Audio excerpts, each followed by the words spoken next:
أستغفر الله العظيم الذي لا إله إلا هو الحي القيوم وأتوب إليه. أستغفر الله العظيم الذي لا إله إلا هو الحي القيوم وأتوب إليه.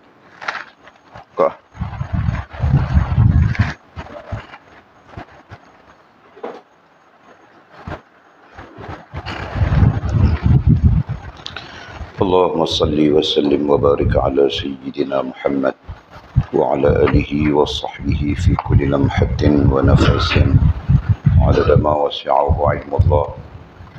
اللهم صل وسلم وبارك على سيدنا محمد وعلى آله وصحبه في كل لمحة ونفس عدد ما وسعه علم الله. اللهم صل وسلم وبارك على سيدنا محمد وعلى آله وصحبه في كل لمحة ونفس عدد ما وسعه علم الله.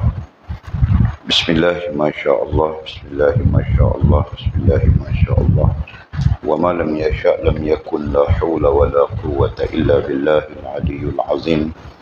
لا حول ولا قوة إلا بالله العلي العظيم. لا حول ولا قوة إلا بالله العلي العظيم. اللهم ارحمنا بالقرآن واجعله لنا إماما ونورا وهدى ورحمة. اللهم ذكرنا منه ما نسينا، علمنا منه ما جهلنا، وارزقنا تلاوته آناء الليل وأطراف النهر، واجعله لنا حجة يا رب العالمين.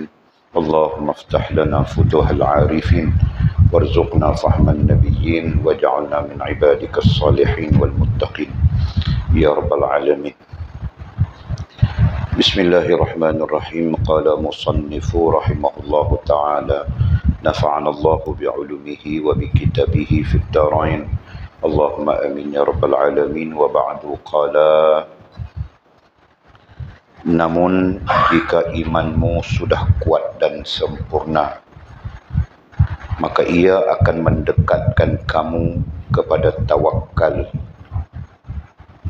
kepada Allah Subhanahu wa taala dan menyingkap semua sebab, mengalahkan semua pemikiran, melewati semua ini dengan hatimu, di mana ia sudah terlepas dari negerimu, keluargamu, kedai dan semua kenalanmu, dan menyerahkan apa yang ada di tanganmu kepada keluargamu, kepada saudara dan teman-temanmu, sehingga seakan-akan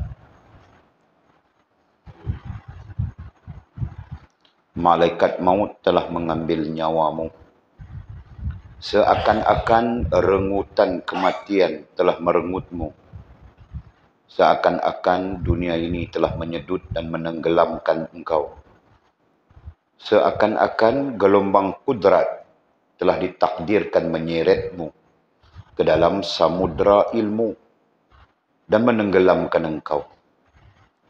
Maka barang siapa yang telah sampai ke makam ini, maka ia tidak akan dipengaruhi atau dibahayakan oleh sebab-sebab. Kerana sebab-sebab itu hanya akan berpengaruh pada zahiriahnya sahaja. Zahiriahnya saja, tidak kepada batiniahnya. Sebab-sebab itu kerana yang lain, bukan kerana dirinya sendiri. Wahai kaumku, jika kamu tidak mampu melaksanakan apa yang sudah aku tuturkan kepada kamu tentang pelepasan diri daripada sebab-sebab, sehingga kerana suatu pandangan hatimu menjadi begini, tidak menjadi begini. Jika kamu tidak mampu melaksanakannya,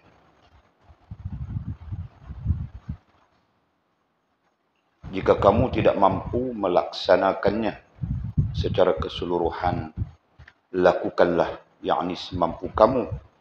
Tetapi janganlah berkurang daripada separuhnya.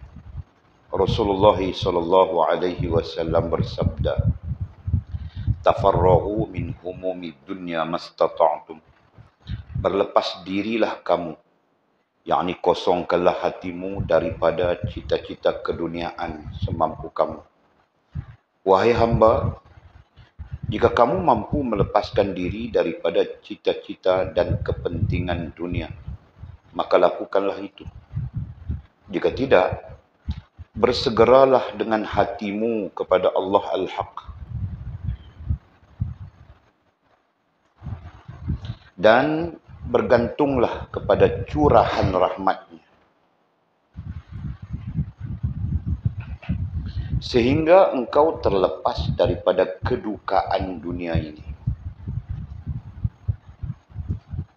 Dialah yang maha kuasa atas segala sesuatu, dan dialah yang maha mengetahui segala sesuatu.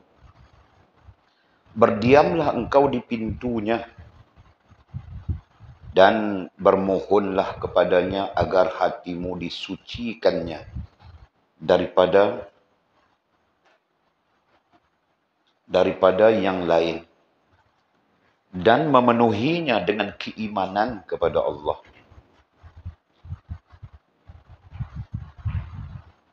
Ma'rifat kepadanya, mengenalnya, dan kaya dengannya, serta jauh daripada manusia.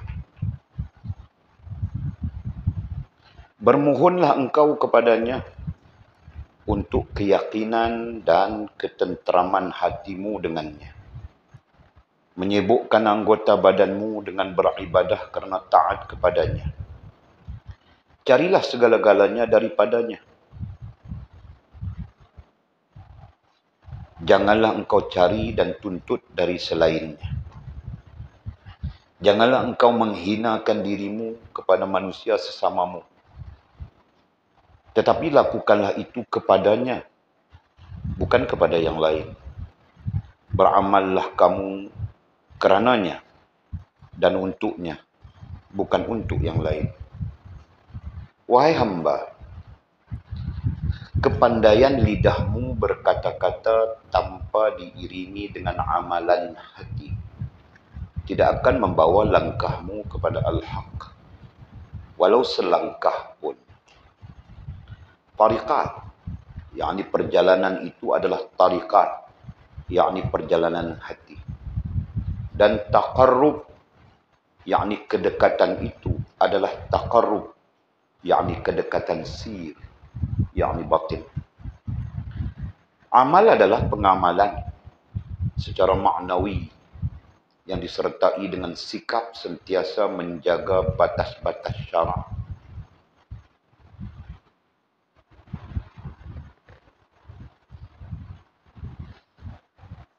Melalui semua anggota badan dan tunduk kepada Allah, yang dinyatakan dengan sikap tawadhu' kepada hamba-hambanya. Barang siapa yang menjadikan nafsunya sebagai ukuran, maka tidak akan ada ketenangan baginya.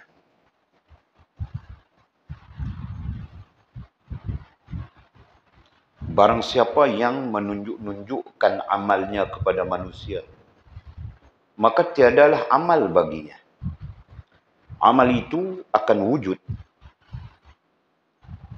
hanya dalam kesunyian, tidak menampakkannya di khalayak ramai, kecuali amal-amal wajib yang memang kita dikehendaki menampakkannya. Telah kami nyatakan pada bahagian yang terdahulu tentang hukum-hukum bagi suatu dasar yang akan memberi manfaat bagi bangunan hukum yang berdiri di atasnya.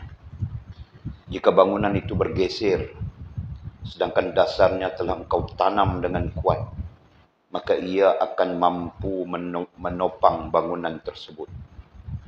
Dasar suatu amal ialah tauhid dan ikhlas. Maka barang siapa yang tidak bertauhid dan tidak ikhlas kepadanya, maka tiadalah amal baginya. Kukuhkanlah amalmu dengan tauhid dan keikhlasan. Kemudian engkau bangunlah amalmu dengan daya dan kekuatan Allah Subhanahu wa taala, bukan dengan daya dan kekuatanmu. Kekuatan tauhid itulah membangun, bukan tangan kekuatan syirik dan munafik. Seorang yang bertauhid akan sentiasa mengukuhkan dan meningkatkan amalnya semaksimal mungkin. Sementara orang munafik tidak seperti itu. Ya Allah, jauhkanlah kami daripada kemunafikan dalam seluruh keadaan dan tindakan kami. Allahumma rabbana atina fid dunya hasanah wa fil akhirati hasanah wa qina adzabannar. Maksudnya, ya Tuhan kami, berilah kami kebaikan di dunia dan kebaikan di akhirat, serta peliharalah kami daripada siksaan api neraka. Al-Baqarah 201. Kemudian kata musannif, majlis ke-7. Alhamdulillah, thumma alhamdulillah.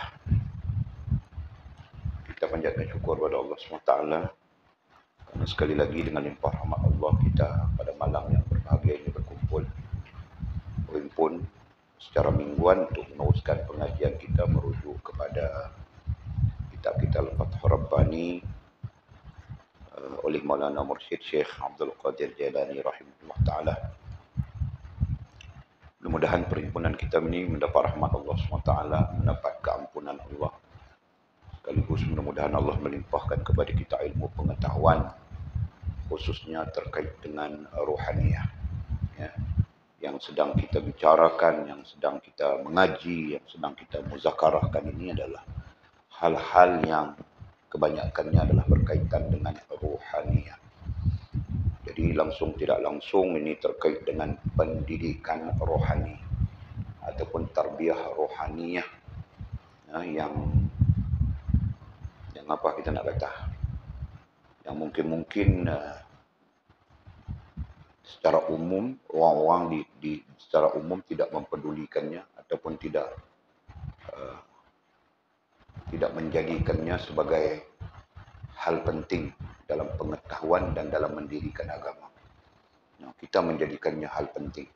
Ya. Jadi tetap kita mengatakan bahawa hal rohaniah, pendidikan rohaniah, tarbiyah rohaniah ini adalah penting. Supaya kita dapat mendirikan agama secara benar.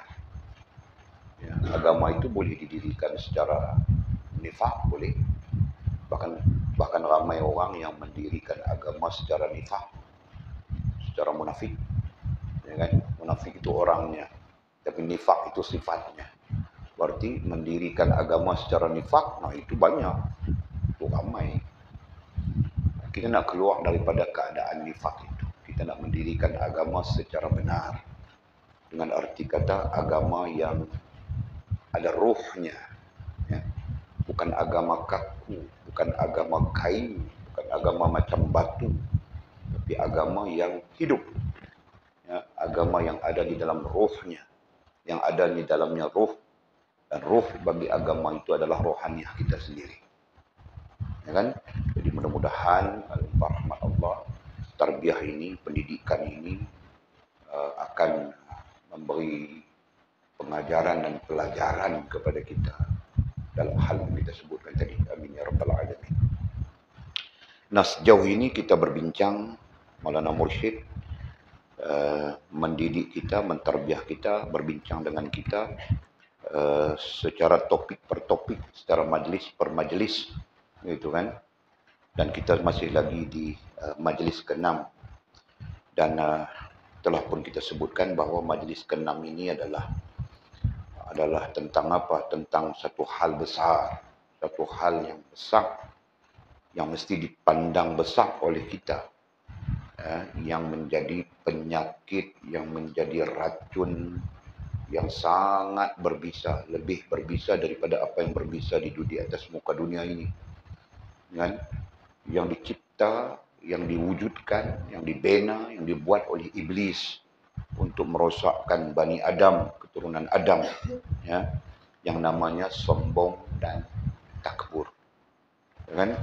Mudah-mudahan Allah memberi pengetahuan kepada kita untuk memahami hal ini dan membolehkan kita untuk menghindarkan daripada diri kita, rohaniahnya, jasmaniahnya, ya, terhadap penyakit berbahaya ini. Amin ya Rabb, amin ya Rabb, amin ya Rabb. Nah, sampai di sini kita telah pun berbincang fasa terakhirnya kita dinasihatkan oleh musannif, khasnya ya tentang iman kita, tentang keimanan kita. Dengan kata musannif, kalau keimanan kita masih belum sempurna, jadi di sana menuntut sadar, ya, menuntut sadar diri.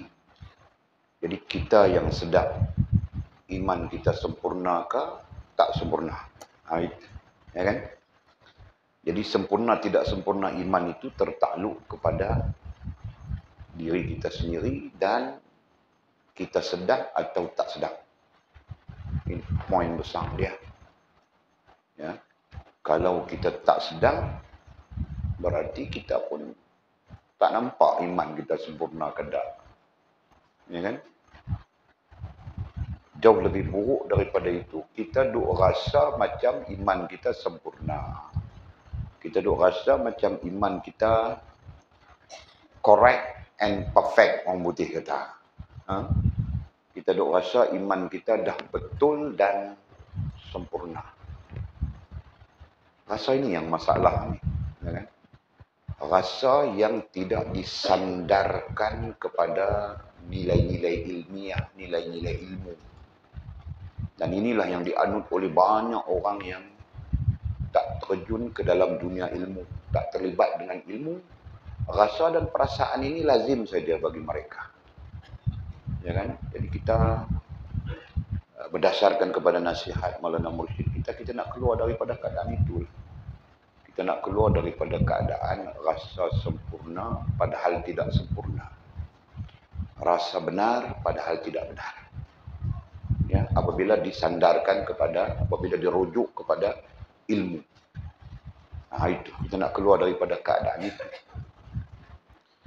Ya, jadi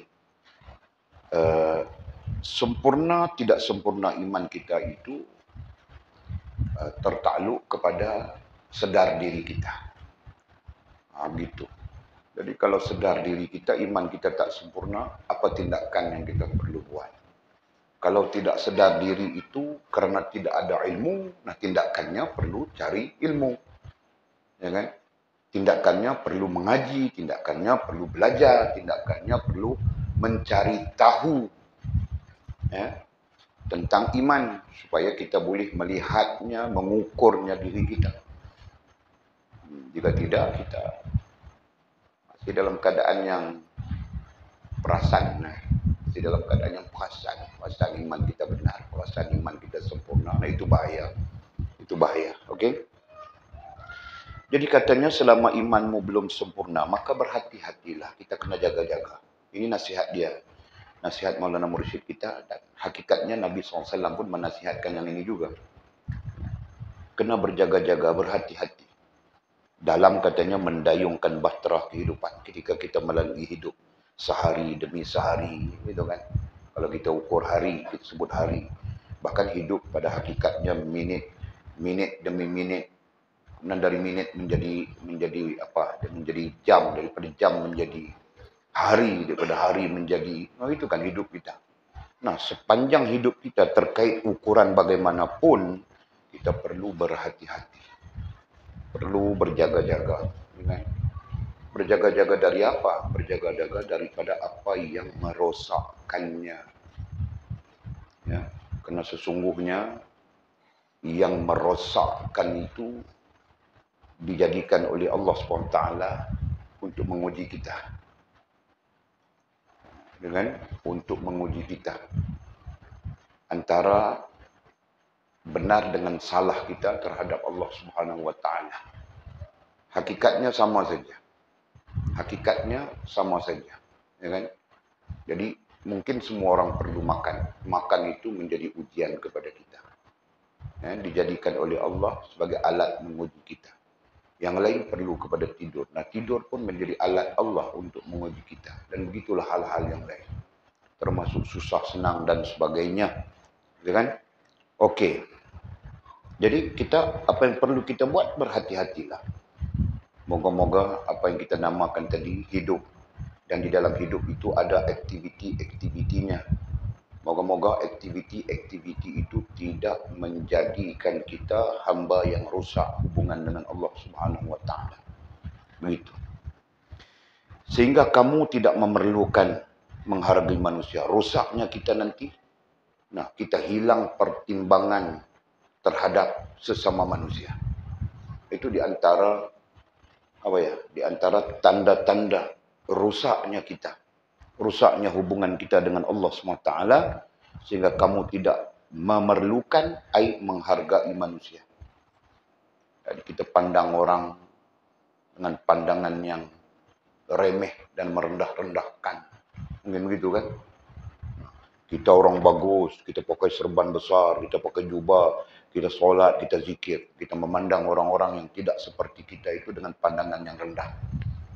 Pandangan yang menghinakan. Padahal Allah jadikan mereka untuk menguji kita. Faham tak itu? Jelas ya? Dan mereka pun nanti satu masa bertemu dengan hidayah, mereka pun berubah dengan izin Allah Subhanahu wa taala. Nah, kita tidak perlu memandang remeh, tidak perlu memandang rendah mereka. Gitu kan? Okey. Kemudian katanya, lalu kamu menukarkan, menyerahkan, menukarkan, menjual agamamu kepada mereka. Maksudnya pun kita berbincang sudah. Okey? Lantas engkau memakan harta mereka dengan agamamu. Ini terkait dengan menjual agama dengan harga yang murah. Itu pun kita bincang sudah. Nah, yang penting poin kita, nasihat musannif kepada kita, jika iman kita belum sempurna, maka kita lebih perlu berjaga-jaga, lebih perlu berhati-hati. Itu yang kita perlu ambil. Okey, nah kita lanjutkan. Kemudian, kata musannif, namun jika imanmu sudah kuat dan sempurna, nah hakikatnya sama saja. Kuat, sempurna, tidak sempurna, nah itu pengukurnya adalah sedar diri. Ya. Alat mengukur iman kita lemah, iman kita sempurna ke, iman kita kuat ke, iman kita tidak kuat ke. Alatnya sama saja, yaitu ilmu. Ya kan? Nah, kita belajar di dasar. Dalam pengajian dasar kita, asasul usul, ilmu, sedar diri. Gitu kan? Ilmu membawa kepada sedar diri.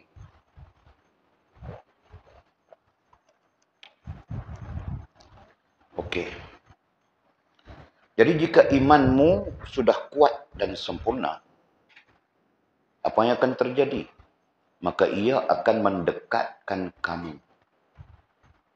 Jika iman kita sempurna, yang nanti terjadi apa? Yang nanti terjadi adalah iman itu akan mendekatkan kamu kepada tawakal pada Allah Subhanahu wa taala. Jadi kita perlu hazafkan kepada itu salah satunya. Akan mendekatkan kamu pada tawakal. Kalau pada tawakal, dengan Allah kemudiannya. Kalau kepada tawakal, berarti pada Allah. Nah, jadi itu yang paling mudah. Kita buang, kita hazafkan. Jadi bacaannya, maka ia akan mendekatkan, maka ia iman yang sempurna itu akan mendekatkan kamu kepada tawakal pada Allah Subhanahu wa taala. Nah, jadi dalam hal ini langsung tidak langsung musannif mencampurkan isu tauhid, betul? Ya. Langsung tidak langsung musannif walaupun membincangkan kerohanian, tetapi dia mengaitkan dengan isu ilmu tauhid. Betul? Betul. Ya. Nah, ada pun tentang iman itu dibincangkan dalam ilmu tauhid kan? Dibincangkan dalam ilmu akidah, dibincangkan dalam ilmu usuluddin. Satu rangkaian gitu. Nah, jadi gambarannya apa? Gambarannya kerohanian tidak pernah terpisah dan berpisah daripada tauhid, daripada akidah yang benar. Nah, itu maklumatnya, itu faktanya. Sejauh manapun kerohanian, setinggi manapun kerohanian, ya kan, tidak pernah dan tidak akan terpisah daripada tauhid, prinsip-prinsip tauhid, prinsip-prinsip akidah. Nah, itu yang perlu kita pegang. Ya kan? Nah, sehingga kata musannif tentang itu, jika imanmu sudah kuat dan sempurna, maka ia akan mendekatkan kamu. Iman yang sempurna itu tadi akan membawa kita, menyeret kita, menarik kita untuk mendekatkan kita pertama kepada tawakal. Nah, tawakal itu apa terjemahannya, Mimi? Tawakal. Tawakal itu maknanya kebergantungan, harap dengan Allah SWT. Kebergantungan, bergantung dengan Allah SWT. Nah, bergantung dengan Allah SWT itu kesimpulannya apa, Mizi? Hubungan dengan Allah SWT. Artinya apa? Artinya jika imanmu sempurna, maka ia imanmu akan mendekatkan kamu kepada hubungan yang baik, hubungan yang bagus, hubungan yang sempurna dengan Allah Subhanahu wa taala. Begitu. Ya. Nah, bukan di sana langsung, tidak langsung, bukan diri kita, bukan kita membawa diri kita untuk dekat dengan Allah. Iman itu yang akan membawa kita untuk dekat dengan Allah Subhanahu wa taala. Nah, itu faktanya. Ya, pahamkah? Betul? Kenapa? Karena pada hakikatnya kita bukan ada daya, kita bukan ada upaya. Apalagi hal-hal yang terkait dengan Allah Subhanahu wa taala. Apa daya kita? Mau makan pun kita tidak ada daya. Pak Haji Jaafar bilang hari ini mau makan nasi pun banyak pun tidak boleh, makan sikit saja, dia bilang. Bukan dia tidak mau makan banyak, tapi upaya itu tidak ada. Upaya. Nah, Walid lagi-lagi teruk, bah. Makan nasi pun dipaksa oleh mamamu saja. Jika mamamu tidak paksa, Walid pun tidak makan. Nah, mamamu paksa, takut Walid mati cepat. Dia paksa saja.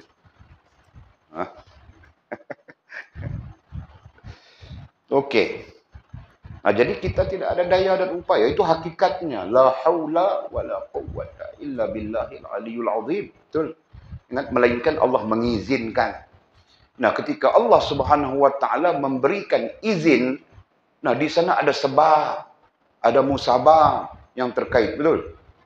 Ya kan? Allah Subhanahu wa taala tidak mengizinkan kepada kita begitu. Ya, ataupun tanpa bersandarkan kepada sebab dan musabab. Betul, faham ini? Nah, kita ini hari makan kambing, sebabnya Pak Haji Nafiah buat keluri. Nah, itu contoh. Kita makan sup kambing ala-ala Taliban sekejap lagi. Ya kan? Sebab kan? Nah, Pak Haji Nafiah pula kenapa dia buat keluri sembelih kambing ini hari? Sebab dia bersyukur anaknya selamat. Pelaku kemalangan, berguling-guling begitu ceritanya, kan? Tapi selamat. Dia pun buat keluri selamat anaknya. Nampak tak? Setiap sesuatu itu berentetan dengan sebab.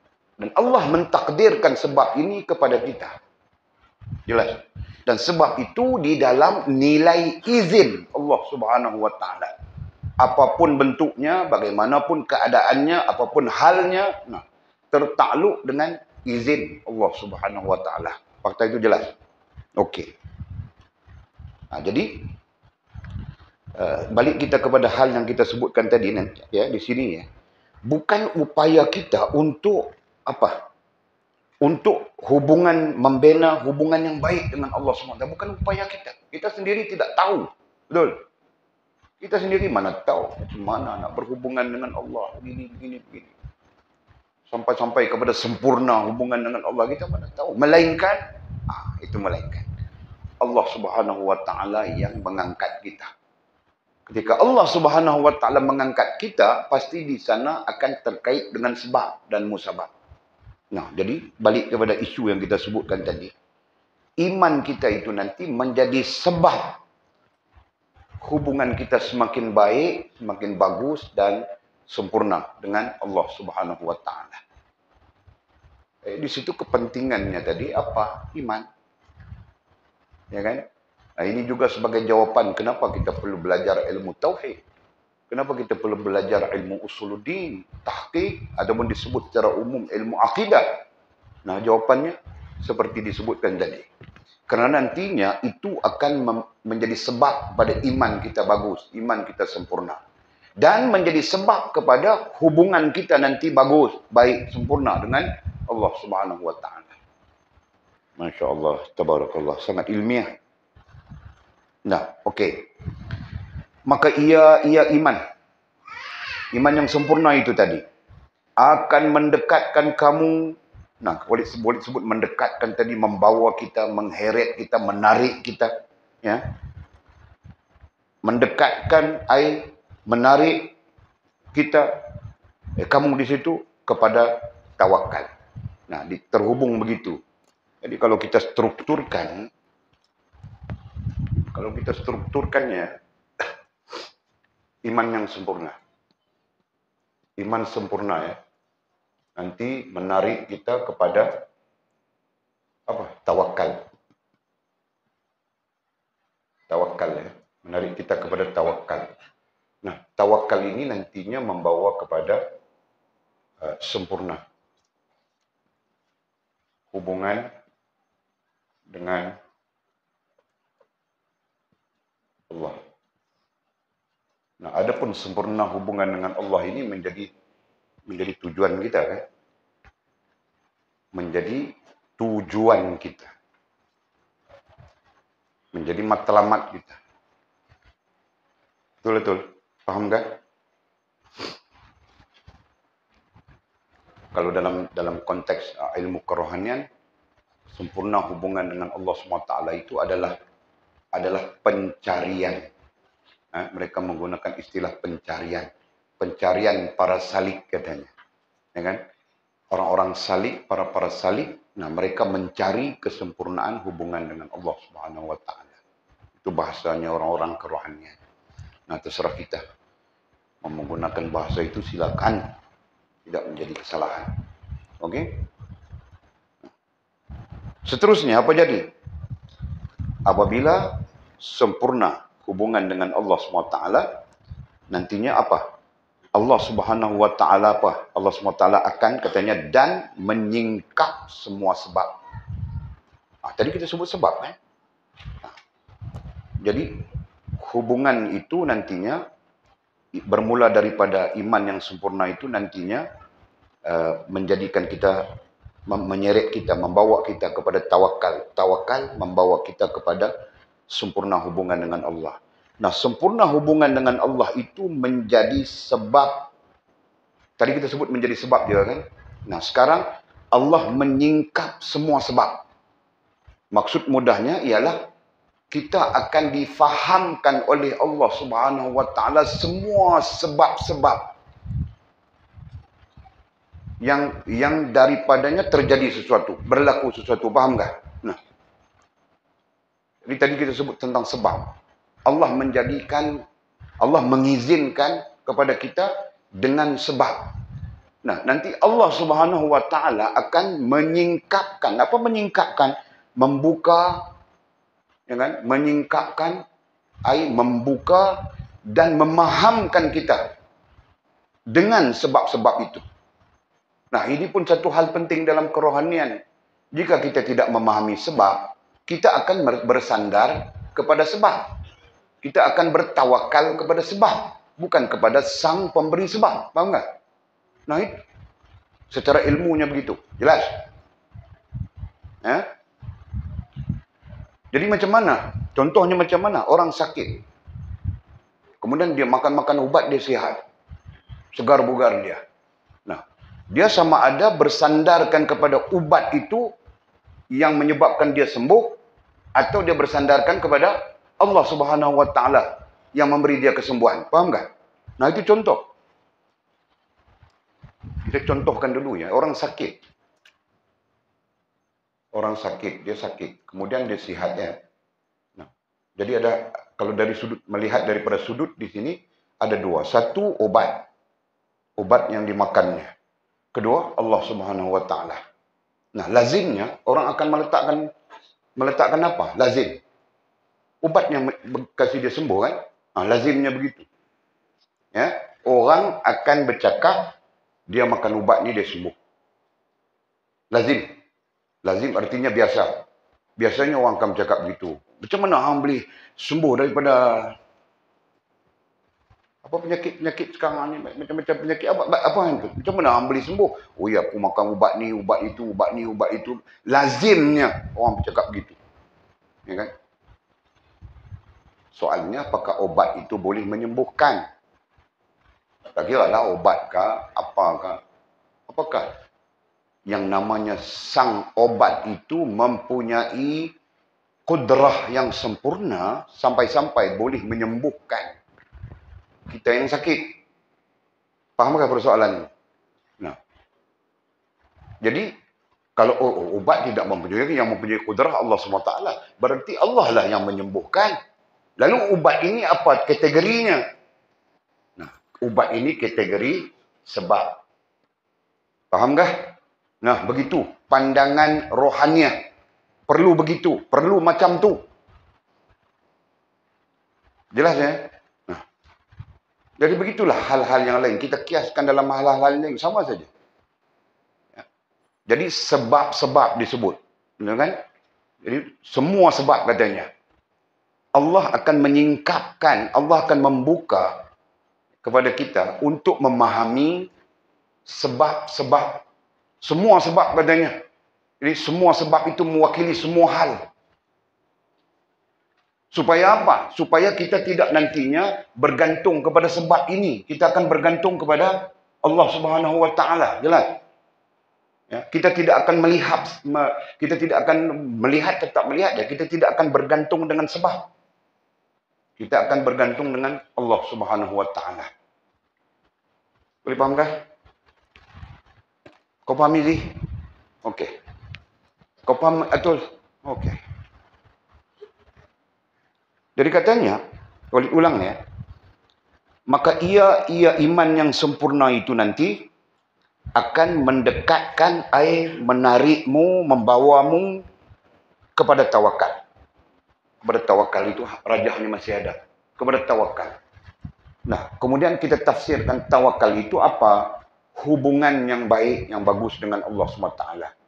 Okey? Nah, hubungan yang baik dan bagus dengan Allah SWT ini, apalagi sempurna, nantinya akan menyingkap semua sebab. Membuka, memahamkan siapa? Allah. Ya? Allah akan memahamkan kita semua sebab. Nah, maksud mudahnya, apabila kita memahami sebab, kita tidak akan bergantung dengan sebab. Yang bergantung dengan sebab, kerana mereka tidak memahami sebab. Boleh faham begitu? Nah. Ya? Sebab itu, sebab ini, sebab itu, sebab ini. Macam mati juga kan. Mamamu suruh Walid makan nasi. Paksa-paksa Walid makan nasi. Nah, dia takut Walid mati. Padahal mati itu tidak perlu. Bukan sebab bersebabkan nasi, betul kan? Cuma jangan salahkan dia orang. Sebab mereka pun bersandarkan kepada, langsung tidak langsung bersandar kepada izin Allah. Gitu kan? Nah, dalam izin Allah Subhanahu wa Ta'ala itu ada sebab. Nah, mati pun ada sebabnya. Jadi bukan salah bila mereka mengatakan tidak makan nasi nanti boleh mati. Bukan salah. Dan mereka dalam izin Allah itu ada sebab. Hanya saja mungkin kita keliru antara sebab yang mendatangkan kemudaratan atau Allah SWT yang mendatangkan kemudaratan dan kemanfaatan. Hanya keliru itu. Faham tak?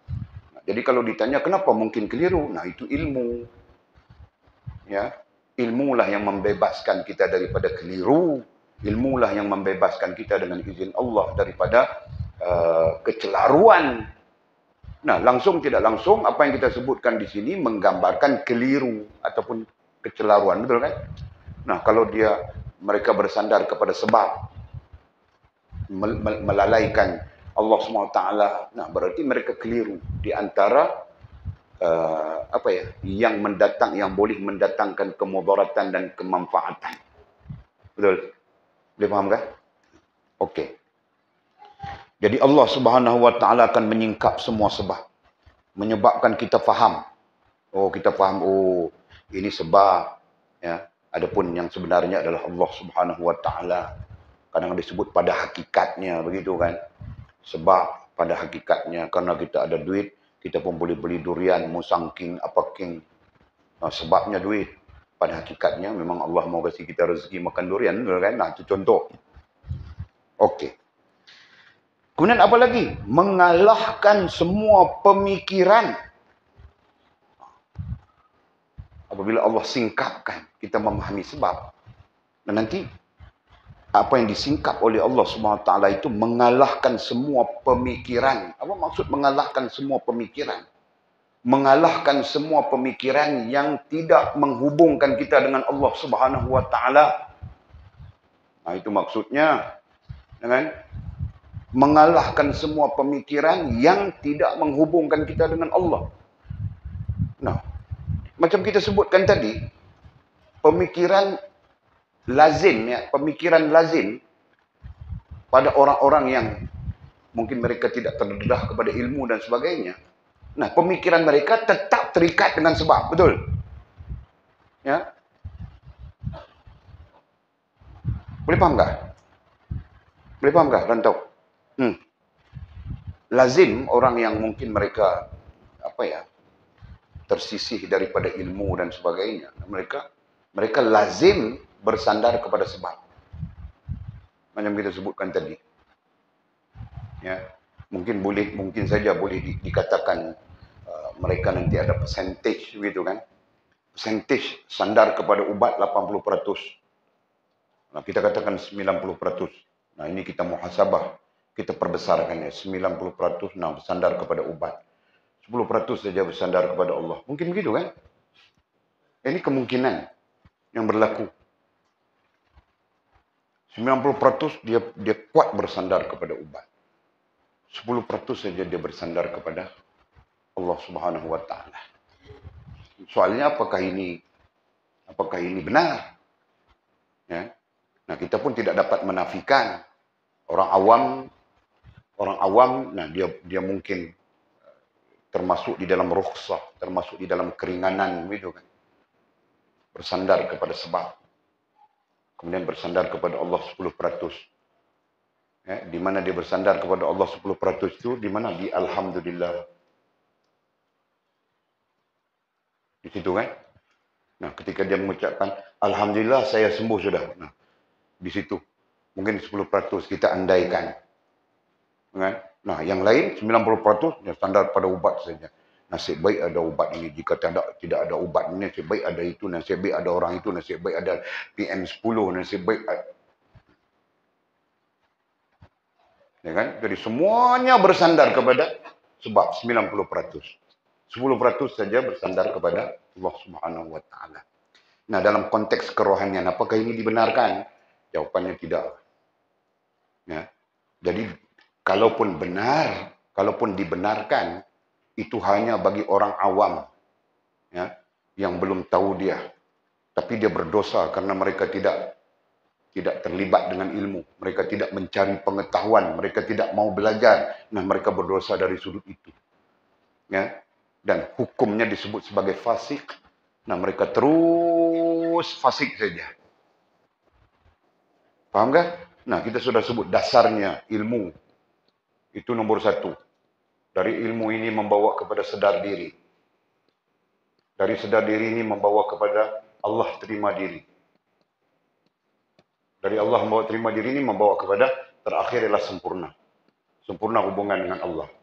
Bagi kepada 2. Nah, mereka tidak akan sampai kepada sedar diri selama mana mereka tidak ada ilmu. Jadi tuntutan ilmu itu tidak boleh dinafikan. Allah menuntut kepada kita hamba ini untuk mendirikan agama. Justru mau mendirikan agama, nah di sana perlu kepada ilmu. Oh, kita tengok orang buat tidak bolehkah? Nah, mungkin ada perbincangan dari sudut itu. Kan? Boleh selama mana kau mau mencari ilmu. Misalnya kita katakan begitu, mencari pengetahuan. Tapi hakikatnya tetap. Nah, jadi di sini pun sama saja. Ya, mungkin diterima untuk orang-orang yang masih lagi orang katakan jahil begitu kan. Cuma dia menanggung dosa karena jahil. Begitu. Adapun bila dia terlibat dengan ilmu nantinya akan menunjukkan kepada dia, kepada siapapun ya, bahwa ini adalah salah. Bertawakal, bergantung kepada sebab adalah salah. Ya. Karena bertawakal, bergantung itu hanya kepada Allah Subhanahu wa taala. Wa 'alallahi falyatawakkalul mu'minun. Orang-orang beriman ini mereka hanya bertawakal kepada Allah, bukan kepada sebab. Jelas ini ya? Boleh paham ya? Nah. Okey, jadi balik kita kepada Allah mengalahkan semua pemikiran. Nanti pemikiran-pemikiran apapun yang tidak bersandar kepada Allah, pemikiran apapun yang tidak berhubung dengan Allah, nantinya itu disingkap. Ya. Berarti kita akan nampak, oh ini pemikiran ini salah, berfikir begini salah, cara fikir begini salah. Kita akan nampak dengan izin Allah Subhanahu wa taala. Jelas ya? Nah, sekarang mungkin saja kita pun tidak nampak, rasa betul semua kita. Dalam banyak keadaan pemikiran kita sebenarnya salah, tapi kita rasa betul. Pemikiran kita tentang sebagai majas, sebagai kiasan, metaforanya. Pemikiran kita tentang makan obat. Kita menjadi sembuh dengan Allah menyembuhkan. Nah, di sana pun kita salah banyak. Sudah. Betul kan? Paham kami ini? Paham ke Rantau? Paham ke Lina? Ya. Nah, apalagi pemikiran tentang jodoh pertemuan. Nah, itu pun kita salah banyak. Orang perempuan selalu salah itu. Dia pikir jodoh itu dia saja. Nah, nanti suaminya menikah seorang lagi, dia pikir itu kau pandai gatal, pergi dicari, 3 bulan tidak makan nasi di rumah si suami. Itu contoh saja, tidak ada kena-mengenangan dengan yang hidup maupun telah mati. Jadi betul kan? Betul kan? Nah, itu contoh untuk menggambarkan salah apa tadi? Kecelaruan pemikiran. Cara berfikir yang salah. Nah, itu contoh. Banyak hal lagi kan, Jul? Walid baca tadi di Facebook. Allah telah mentakdirkan Pakatan Harapan menjadi kerajaan. Nah, itu adalah tanda Allah redha. Amin kita fikir, betul kan? Faham tak? Nah, kalau dia menyebut tanda Allah bukit, mungkin boleh. Misalnya kita kata. Tapi kalau dilihat dari sudut lain, sudut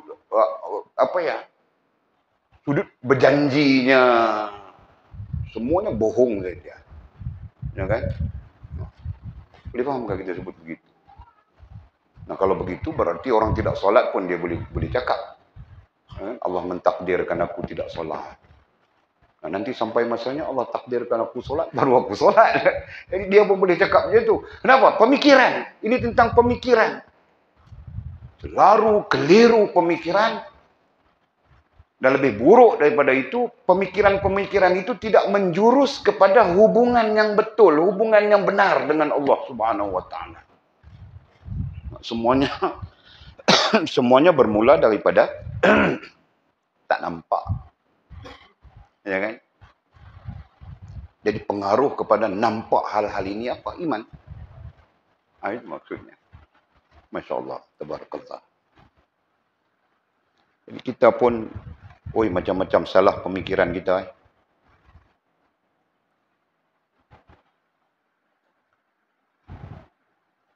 Macam-macam jadi.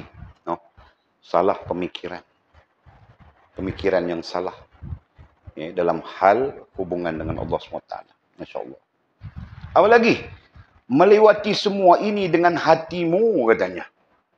Bahkan Allah Subhanahu wa taala dengan iman itu tadi, iman yang sempurna itu tadi, akan menyebabkan kita melewati semua ini. Melewati berarti melalui. Melewati melalui. Semua ini, apa semua ini? Kehidupan ini, life. Ya. Kita melalui kehidupan hari-hari kita. Mungkin daripada kecil sampai kepada kita berakal, daripada berakal sampai kepada dewasa, itu kan, sampai kepada mati. Nah, kita melalui semua ini, kehidupan ini dengan hatimu. Kita melalui kehidupan dengan hatimu, majas kepada rohaniahmu yang hidup, rohaniahmu yang berhubungan dengan Allah Subhanahu wa taala. Ya, bukan kita melalui secara jasmaniah saja, rohaniah kita mati. Nah, hakikatnya memang begitu. Ada orang yang melalui kehidupan dalam keadaan rohaniahnya mati. Ya kan? Ada orang yang melalui kehidupan, ya, jasmaniahnya hidup dan rohaniahnya hidup. Ada orang yang melalui kehidupan yang rohaniahnya hidup tapi jasmaniahnya hidup tapi rohaniahnya mati. Nah, yang rohaniahnya mati itu nanti ditandai dengan tidak peduli kepada hubungan dengan Allah. Jangan tidak peduli kepada apa-apa yang diperintahkan oleh Allah Subhanahu wa taala, termasuk ilmu bagi mendirikan agama. Tidak peduli kepada sunnahnya Nabi SAW dan sebagainya. Ya kan? Nah, itu tanda orang yang rohaniahnya mati. Ya. Jadi, sesuatu yang kita perlu faham bahawa rohaniah itu hidup, ya, bukan mati. Hakikatnya rohaniah itu perlu hidup. Nah, Walid sampai-sampai mau menjelaskan bahawa rohaniah kita itu hidup, dia bersifat mendengar, dia bersifat melihat, dan dia bersifat bertutur, berkata-kata. Boleh faham tak Walid sebut begitu? Kalau jasmaniah kita sifatnya begitu, maka rohaniah kita juga sepatutnya bersifat begitu. Nah, kamu orang mungkin akan bertanya, macam mana rohaniah kita mendengar? Macam mana rohaniah kita melihat? Nah, yang rohaniah kita melihat itulah yang kita sebutkan sebagai pandangan. Kita belajar sudah, musyahadah, mukasyafah. Nah, itu adalah istilah yang digunakan untuk menggambarkan mata hati, satu istilah, ya, ataupun istilah yang lebih umum secara ilmu, rohaniah kita, ya. Musyahadah dengan mukasyafah itu adalah istilah bagi menggambarkan rohaniah kita juga mempunyai mata atau mempunyai pandangan. Boleh faham tak? Nah, artinya jika dia hidup, dia pun mempunyai pandangan. Nah, jika dia mati, nah mungkin dia buta, nah dia pun tidak ada pandangan. Ya kan? Nah, mengikut saja jasmaniah yang diheret, yang dipimpin oleh nafsu kita. Boleh faham kami ini? Nah, dia pun ada pendengaran. Rohaniah kita juga ada pendengaran. Nah, satu hal, Walid tidak mau berbincang itu. Nah, paling penting, rohaniah kita juga bertutur, bercakap. Dia boleh bercakap, bukan bisu. Bahkan tidak ada istilahnya rohaniah bisu. Yang bisu mungkin jasmaniah, tapi rohaniah tidak pernah bisu. Ya, kata para ulama, rohaniah itu tidak pernah buta, tidak pernah peka, dan tidak pernah bisu. Melainkan kita sendiri yang membisukannya, memekakannya, dan apa lagi tadi? Membutakannya. Nah, itu tertakluk kepada kita sendiri. Jelas ya? Nah, kalau kau selalu pergi karaoke, dancing dengan JRO, nah itu kau membutakan hati kau sendiri. Dan nantinya akan turut memekakkan dan akan turut membisukan. Nah, kalau kau subhanallah, zikir saja, salat dan sebagainya, melakukan perintah Allah SWT, nah itu berarti kau sedang mencelikkan, ya, mencelikkan mata batinmu, mencelikkan rohaniahmu, ya kan? Membuka pendengaran rohaniahmu. Jelas? Nah, sekarang Walid mau cakap sikit tentang apa? Rohaniah kita bercakap, rohaniah kita bertutur. Nah, sebab itu kita ada zikir nafsi. Supaya rohaniah kita nanti menuturkan itu. Rohaniah kita nanti bercakap itu. Dimanapun, di keadaan apapun. Ya, rohaniah kita bercakap itu. Rohaniah kita bercakap, hasbunallahu wa ni'mal wakil. Rohaniah kita bercakap, ya Allah, memadailah denganmu. Kami tidak mau lagi Tuhan-Tuhan yang lain, ilah-ilah yang lain. Kami tidak mau. Nah, rohaniah kita bertutur itu. Itu sebagai apa? Sebagai pengajaran awal pertuturan rohaniah kita. Paham tak? Nah, itu sebabnya zikir nafsi. Bukan semata-mata untuk zikir, kau jadi keramat, kau jadi wali. Nah, itu tidak ada tujuan bagi kita. Kalaupun wali dengan makna sempurna hubungan dengan Allah SWT saja. Bukan berjalan di atas air tidak tenggelam. Nah, berjalan di atas air tidak tenggelam, tidak wali pun boleh. Ha?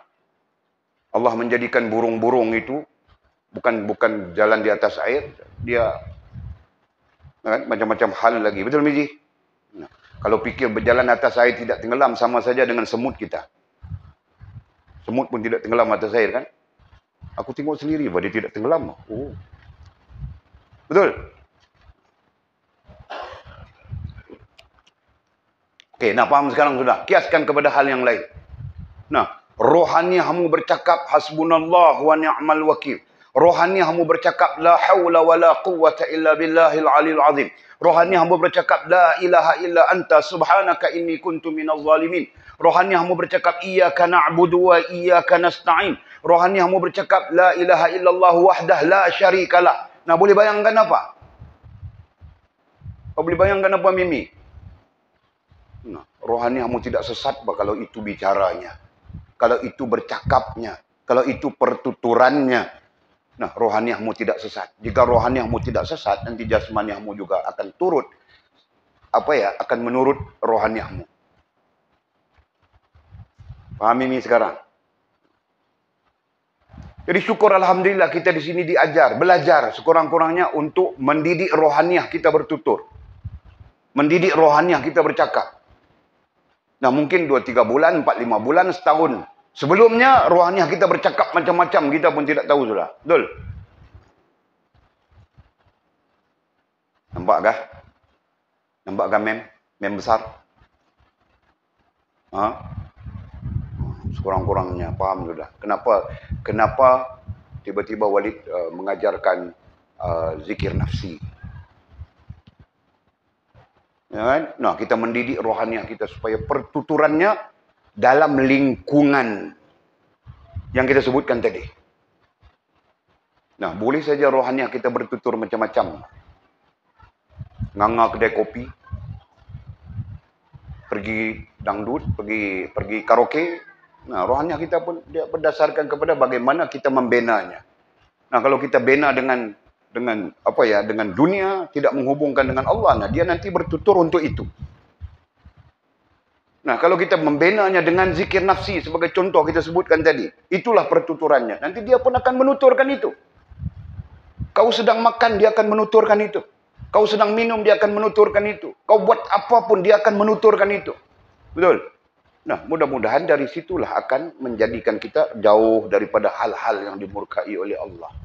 Meninggalkan perkara-perkara yang lara, yang tidak menghubungkan kita dengan Allah Subhanahu wa taala.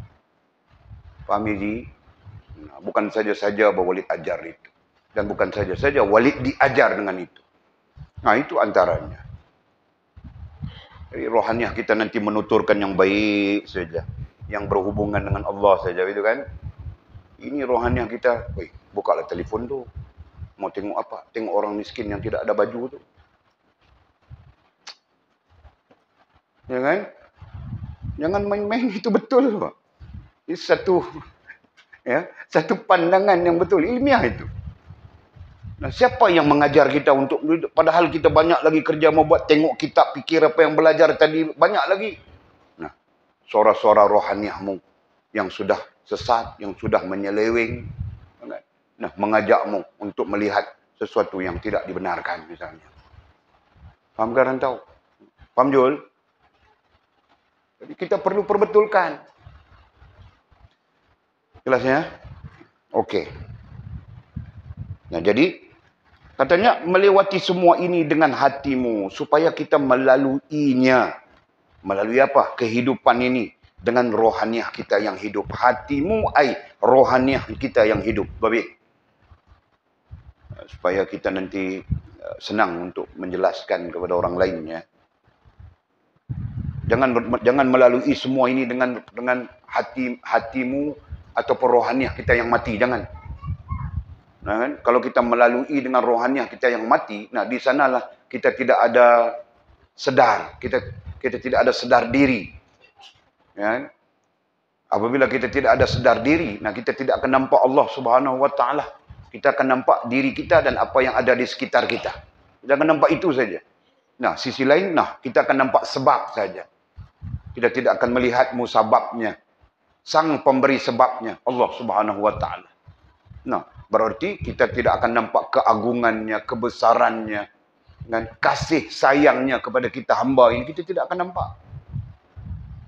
Ya kan? Nah, Masya Allah, Tabarakallah.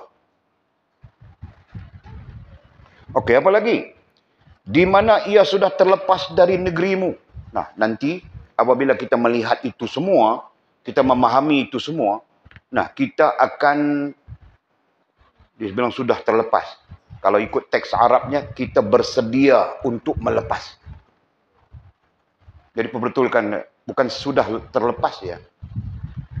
Berdasarkan kepada teks Arabnya, kita nanti bersedia untuk melepas. Nah, apabila Allah buka kepada kita memahami sebab, mengalahkan pemikiran-pemikiran yang tidak menghubungkan kita dengan Allah, melalui hidup dengan hati yang hidup, dengan rohaniah yang hidup, berhubungan dengan Allah. Nah, nantinya akan menyebabkan kita bersedia untuk melepas dari negerimu. Apa maksudnya? Nah, maksudnya kita nanti tidak terikat dengan negeri. Nah, ini terjemahannya. Maksud negeri di sini kenegerian. Boleh saja disebut dengan kebangsaan. Ya. Karena umumnya orang akan terikat dengan kenegeriannya. Kenegaraannya. I'm Malaysian. Nah, kan? Nah, padahal dalam Islam mana ada itu? I'm Muslim. So all over the world adalah Muslim. Sebab itu dunia Islam tidak ada batas, orang panggil. Betul kan? Nah, yang menyebabkan adanya batas border, ini Malaysia, ini Thailand. Mau masuk Thailand kena ada pasport begini. Ini adalah apa ya? Adalah luar daripada perspektif Islam. Ya kan? Nah, kalau perspektif Islam, benar Malaysia negara Islam. Benar Selatan Thailand negara Islam. Kita dengan Thailand tidak perlu pasport apa. Faham tak? Nah, begitu. Itu contoh. Kalau dikasih contoh. Ya. Macam kita mau masuk ke Sarawak, Sabah, Sarawak pun sekarang. Satu keadaan lain kalau kau pakai pasport, kau keluar pun dengan pasport juga. Kenapa begitu? Kerana ini diletakkan oleh manusia. Tapi kalau Islam, nah itu tidak ada. Faham tak? Mungkin pasportnya adalah Islam itu sendiri. Begitu. Walaupun ini adalah hal-hal yang terkait dengan apa? Hal-hal yang terkait dengan adat misalnya kan. Nah, jadi di mana ia sudah terlepas dari negeri, maksudnya terlepas daripada kenegerian. Oh, aku orang Malaysia, tidak boleh campur dengan orang ini, tidak boleh campur dengan orang itu. Tidak ada itu. Kan? Kita akan terlepas daripada hal itu. Ini termasuk yang boleh sebutkan tadi apa ya, kebangsaan. Aku bangsa Melayu, tidak boleh campur dengan bangsa ini, tidak boleh campur dengan bangsa itu. Nah, ini pun tidak ada. Tidak ada ya. Akan terlepas daripada hal itu. Yang kedua, keluargamu. Nah, kita akan terlepas daripada belenggu. Bukan tanggung jawab ya. Tanggung jawab itu adalah syar'i, adalah syarak. Ya. Yang dimaksudkan kita akan terlepas dari keluargamu, belenggu keluarga itu. Nah, dalam hal ini, dalam perbincangan kerohanian, Al-Imam Suhrawardi, dia menafsirkan ayat Allah Subhanahu wa taala tentang anak, isteri, keluarga, harta benda, perniagaan boleh menjadi musuh. Ya. Boleh menjadi musuh kepada kita dalam hubungan dengan Allah Subhanahu wa taala. Ya, ada ayatnya di dalam Al-Quran tentang itu. Macam mana bunyinya, Bu ya? Sesungguhnya perniagaanmu, sesungguhnya anak-anakmu, isteri-istrimu, kaum kerabatmu, perniagaanmu, harta bendamu boleh menjadi musuh. Ya, antaramu dengan Allah Subhanahu wa taala. Ayatnya ada itu. Ayat khusus itu. Kalau ayat lain boleh ingat. Contohnya, qul in kana aba'ukum wa abna'ukum wa azwajukum wa ashiratukum wa amwalu iqtaraftumuha wa tijaratun takhshawna kasadaha ahabba ilaikum minallahi wa rasul. Itu terkait cinta. Ya. Kita lebih cintai anak, isteri, kaum kerabat, ya, keluarga begitu. Apalagi perniagaan kita. Ya, lebih kita cintai daripada Allah SWT dan Rasul. Allah tanya kita itu. Nah, dalam ayat yang lain yang boleh dimaksudkan tadi. Ya, Allah menyebut tentang mereka boleh menjadi musuh kepadamu. Nah, kalau mereka itu isteri, nah suami boleh menjadi musuh kepadanya dalam urusannya dengan Allah Subhanahu wa taala. Faham tak? Kalau anak, ibu bapa boleh menjadi musuh dalam urusannya dengan Allah Subhanahu wa taala. Begitulah harta benda kita boleh menjadi musuh dalam urusan kita dengan Allah Subhanahu wa taala. Jadi sebab itu disebutkan di sini, keluargamu, kita sudah boleh melepaskan diri kita daripada belenggu keluarga yang menyebabkan kita bermusuhan dengan Allah, yang menyebabkan kita jadi jauh daripada Allah Subhanahu wa taala. Nah, itu betul, Bang. Kan? Apalagi disebut di sini. Kedai, kedai ini mewakili perniagaan. Kedai disebut kedai saja di sini. Nah, itu mewakili perniagaanmu yang boleh menjadikan kita jauh daripada Allah Subhanahu wa taala. Bukan salah kedainya. Ya, yang tersalah di sana adalah rohaniah kita. Kedai bukan salah. Nah, Walid pernah pergi ke Afrika, pernah pergi ke kedai azan saja belum tutup kedai solat. Saya belum bayar, nanti bayar lepas solat. Nah, begitu lah. Dia tidak fikir nanti kita lari, kita beli barang belum sempat bayar, azan dia tutup kedai, kan? Nah, Walid pernah mengalami keadaan itu. Nah, saya belum bayar ini, ambil duitnya. Nanti lepas solat. Lepas solat. 3 kali Walid tanya, dia bilang lepas solat. Artinya dia menyuruh kita solat dulu. Nah, kemudian nanti baru datang bayar. Dia tidak fikir nanti kita lari kah? Kita apa kah? Itu sebagai contoh. Baru ketika itu perniagaannya tidak menjadi musuh antara dia dengan Allah Subhanahu wa taala. Betul? Ini biar tidak solat tidak apa, janji orang bayar. Kan? Nah, contohnya.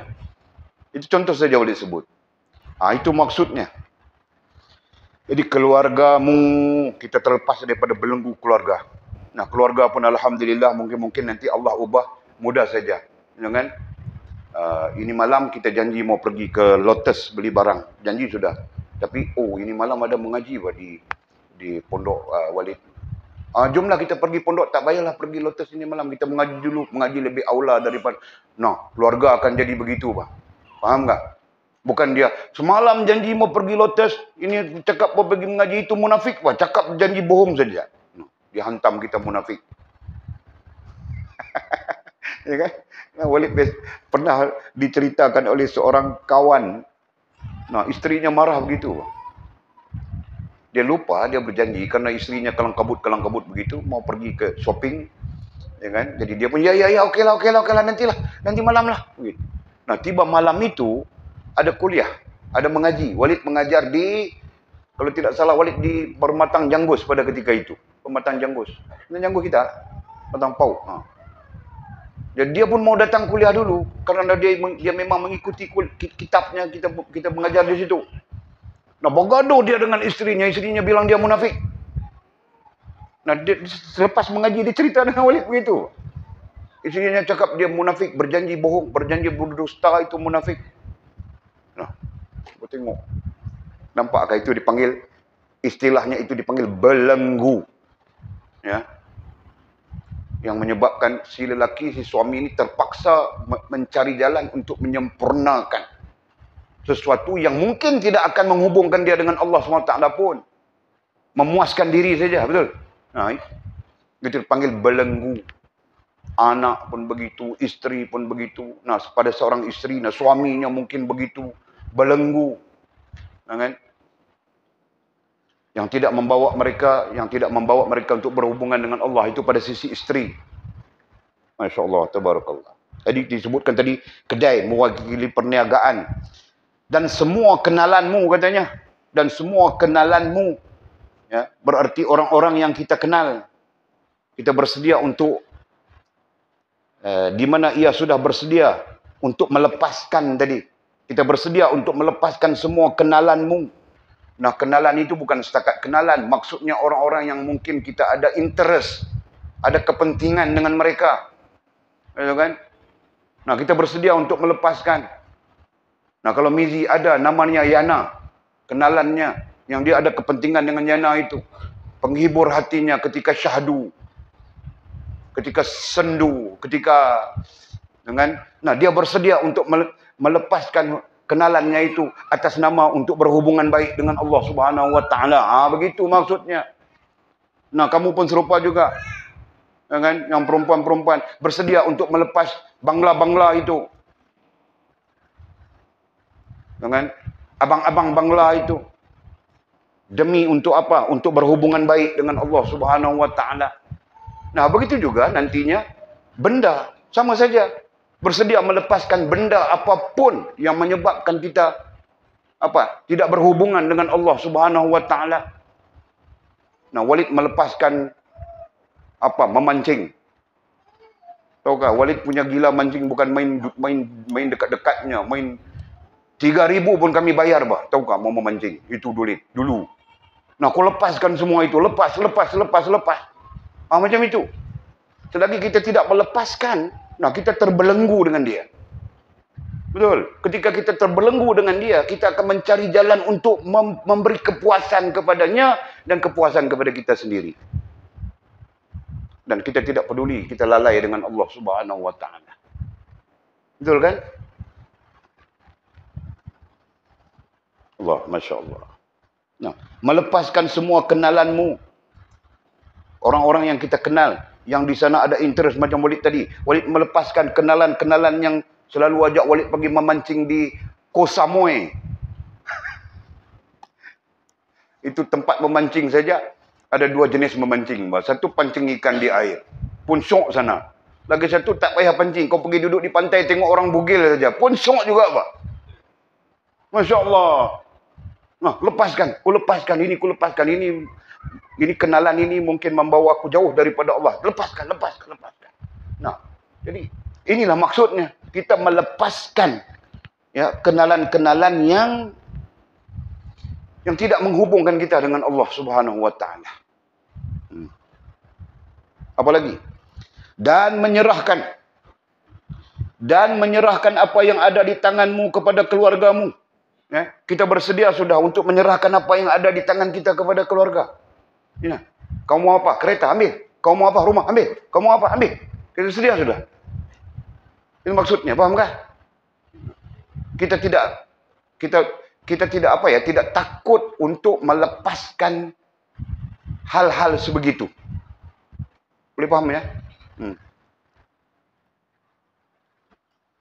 Dan menyerahkan apa yang di tanganmu kepada keluargamu, kepada saudara dan teman-temanmu. Nah, kita rangkul sekali saja pemaknaannya. Sehingga ini di sini apa kesimpulan? Sehingga seakan-akan malaikat maut telah mengambil nyawamu. Berarti kita bebas betul. Paham enggak? Berarti kita terbebas betul, terlepas betul daripada belenggu-belenggu yang kita sebutkan tadi. Bukan bebas main-main, terbebas betul. Mungkin 100%, 100% kita terbebas daripada yang kita sebutkan tadi. Ya, dan menjadikan kita ketika itu bersedia untuk kembali, untuk berhubungan dengan Allah Subhanahu wa taala. Nah, itu katanya tadi. Kata musannif, sehingga seakan-akan malaikat maut telah mengambil nyawamu, atau sekurang-kurangnya kau seakan-akan kau sudah bersedia untuk malaikat maut mengambil nyawamu. Bersedia untuk mati, seakan-akan kau bersedia untuk mati, ataupun malaikat maut mengambil nyawamu, mati sudah, seolah-olah hanya begitu, ya kan? Nah, kita pun perlu belajar begitu, Pak. Betul, Pak. Bukan nantinya bermaksud kau meninggalkan itu, tidak, hidup tetap hidup, cuma rohaniahmu tidak terikat, tidak terbelenggu. Nah itu, Allah, Masya Allah, betul kan? Yang Walid kalau masih terikat dengan kenalan-kenalan yang Walid sebutkan tadi, terikat dengan namanya memancing. Nah, Walid pun mungkin tidak ada di sini, Pak. Ini sekarang musim apa ya? Tidak tahu sudah. Kalau dulu tahu saja ini musim sotong, ini musim jenahak, ini mungkin musim ikan pun sudah lupa nama-namanya. Tahu tak? Ini musim-musim ambil tenggiri. Tahu saja Walid, tahu tak? Ini musim-musim mau ambil sotong, ini musim-musim. Nah sekarang aku tidak ingat, lupa sudah. Kawan pun aku tidak ingat sudah. Sampai-sampai hari ini Alhamdulillah tidak ada yang telefon. Jom mancing. Mana? Bot 3,000. Seorang 600. Seorang 400. Tidak ada sudah. Nah Walid pun boleh duduk di pondok tenang, aman, damai. Tidak fikir lagi. Tidur, bangun, baca kitab. Apa yang patut. Cuma sekarang tidur banyak. Itu pun satu penyakit juga itu tidur itu. Mau buat macam mana? Okey, terus. Seakan-akan rengutan kematian telah merenggutmu. Ini lagi dahsyat seperti kita sebut tadi. Seolah-olah macam mati sudah. Seolah-olah dia akan sebut seakan-akan kan. Seakan-akan rengutan kematian telah merenggutmu. Berarti kita bersedia sampai seolah-olah kita mati. Awid. Allah, Masya Allah. Apa lagi? Seakan-akan, seolah-olah juga dunia ini telah menyedut dan menenggelamkan engkau. Seakan-akan kita tenggelam di dalam bumi. Faham tak? Maksudnya mudah saja. Orang yang jangan kita bincang tentang orang yang fikir dia mau mati, dia akan bebaskan semua ya kan? Termasuk apa yang membelenggunya. Dia tidak mau pikir. Bukan tidak mau pikir, itu pun permaknaannya itu pun tidak sesuai. Lebih kepada dia berfikir hubungan dengan Allah Subhanahu wa taala. Dia akan menerima jika hubungan dengan Allah Subhanahu wa taala berlaku. Jika tidak hubungan dengan Allah tidak berlaku, dia pun tidak mau terima. Faham tak? Faham ini? Walid mana mau terima kalau budak mau buka dangdut di sini. Mizi datang, Walid, saya mau buka dangdut di sini, karaoke. Mana mau terima itu? Sebab itu tidak akan menghubungkan kita dengan Allah. Walid, saya kasih Walid duit bah. Tiap-tiap bulan, tiap malam dapat 10,000, saya kasih Walid 5,000. Kita share 2 orang. Kau kasih 5,000 pun aku tidak mau, kau kasih 10,000 pun aku tidak mau, kau kasih 1 juta pun aku tidak mau, Mizi. Faham kan? Kenapa? Karena itu tidak menghubungkan kita dengan Allah SWT. Itu contohnya. Faham? Tiba-tiba Mizi datang, Walid, saya fikir mau buat pengajian inilah. Mau baca kitab hadis ke, tafsir ke, saya fikir mau panggil siapa-siapa mengajar. Silakan Mizi. Kalau kau perlu duit, kasih duit. Begitu. Kenapa? Karena itu menghubungkan kita dengan Allah. Ini bermaksud, bukan berarti kita meninggalkan segalanya, mau mati sudah duduk saja. Bukan. Kan? Jadi maksudnya kita terlibat dengan sesuatu yang menghubungkan kita dengan Allah. Jika tidak menghubungkan kita dengan Allah, kita tidak mau terlibat. Itu maksudnya. Faham ini? Nanti kau salah paham. Aku takut itu. Walid mengajar kami kena tinggal semua dunia-dunia ini. Dunia pun kita kena tinggal. Mau masuk mana? Mau masuk dalam tanah. Dalam tanah pun masih dunia. Jadi kita mau buat macam mana? Kita gaib. Pergi ke duduk di tempat lain. Di mana mau duduk? Jadi serabut sudah. Jadi jangan ada salah paham itu. Okey? Terus lagi. Kemudian katanya, seakan-akan gelombang kudrat yang telah ditakdirkan menyeretmu ke dalam samudera ilmu. Di sini poin kita, ya. Seakan-akan seolah-olah gelombang kudrat. Kudrat bagi Allah itu kita maknakan kehendak, itu kan? Seolah-olah gelombang kudrat, kehendak Allah Subhanahu wa taala yang telah ditakdirkan, tertakdir menyeretmu, mengheret kita ke dalam, samudera ilmu. Dia bawa kita datang ke samudera, itu gambaran luasnya ilmu. Ya. Samudera adalah gambaran keluasan luasnya ilmu. Jadi kalau mau tanya tentang ini, kita boleh tanya pengalaman siapa-siapa pun. Ya. Macam kita ambil, tanya Pak Jenapiah kalau ada kesempatan ya, tanya Pak Jenapiah, Allah menyeretnya ke gelombang ilmu. Boleh kita sebut begitu, Pak Jenapiah kan? Allah menyeret Pak Jenapiah ini ke dalam gelombang ilmu. Dia pun sampai-sampai terikat dengan ilmu sekarang ini, apapun mau mengaji. Apapun mau mengaji. Faham kan? Itulah. Kenapa dikaitkan dengan Allah menyeret ke dalam gelombang ilmu? Nabi sebut di dalam hadis itu kan. May yuridillahu bihi khaira yufaqihu fiddin. Siapa yang Allah mau memberinya kebaikan di dunia dan di akhirat, Allah akan mendorongnya untuk memahami agama. Itu hadis sahih riwayat Imam Bukhari rahimahullah taala. Siapapun, ya, di sana tidak ada batas, bah. Siapapun yang Allah mau memberikannya kebaikan di dunia dan di akhirat, itu secara maudhu'i, secara tafsiran. Yufaqihu fiddin. Allah akan memberinya dorongan untuk memahami agama. Nah, itu dah hadisnya. Nah, tidakkah kita termasuk orang yang didorong oleh Allah untuk memahami agama? Betul kan? Paham tak? Nah, jadi karena Allah mendorong kita untuk memahami agama, kita berada di sini. Nah, mungkin kita berada di masjid, mungkin kita berada di surau. Nah, yang paling penting kita berada di dalam apa-apa yang terkait dengan ilmu. Nah, begitu. Ya, berdasarkan kepada hadis sahih yang kita bacakan tadi. Nah, inilah maksud musannif. Seakan-akan gelombang kudrat kehendak Allah SWT itu tadi, ya, yang telah tertakdir mengheret kita ke dalam samudera ilmu. Nah, boleh saja kita maknakan samudera ilmu itu dengan majlis ilmu. Boleh saja, apa? Tapi kecil bunyi majlis itu kan. Nah, kalau bunyi samudera itu, nah, siapa yang boleh membawa kita kepada ilmu mizi? Allah Subhanahu Wa Taala saja. Kalau kau pun tidak mau, bah. Lebih baik kita dengan mizi kan. Kita akan merasakan begitu, bah. Duduk di KK itu jadi beach boy. Gini. Jadi kan? Betul kan Jul kan? No. Walid pun nanti kontak Jul. Walid mau ke ini. Ke Sabah. Apa plan Walid? Walid mau lepak di Pulau Sampurna. Pulau apa lagi? Macam pulau di sana kan? No. Boleh saja. Syukur Alhamdulillah Allah SWT mengheret Jul. Ini istilahnya tadi apa? Apa istilahnya?